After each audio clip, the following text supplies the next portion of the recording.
Tim SAR gabungan mulai berlayar menuju ke perairan Aceh Barat ke lokasi karamnya kapal Rohingya. Dengan menggunakan kapal SAR KN Kresna 232 yang dinakodai Kapten Supriyadi, tim bergerak sekitar pukul 18.45 waktu Indonesia Barat.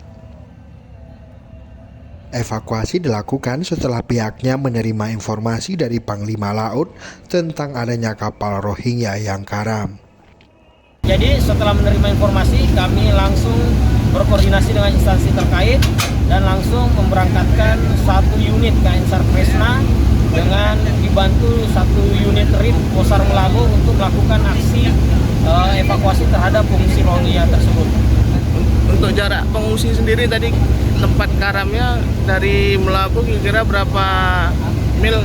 Untuk jarak sendiri dari Melabo diperkirakan kurang lebih 24 nautical mil arah barat dari posisi Melabo. Perkiraan tiba Kresna di lokasi?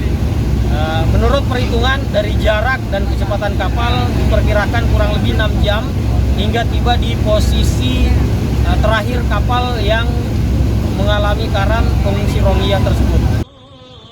Diketahui puluhan etnis Rohingya terdiri dari anak-anak dan orang dewasa masih mengapung dan berusaha menyelamatkan diri di lambung kapal yang terbalik.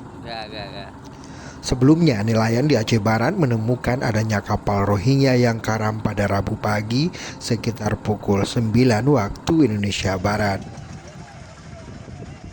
Puluhan imigran Rohingya masih mengapung di lambung kapal, sementara beberapa orang dilaporkan telah meninggal dunia karena tenggelam.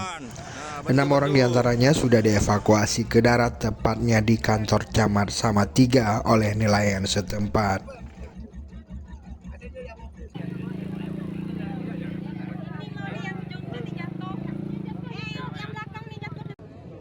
Tim Liputan Aceh Video.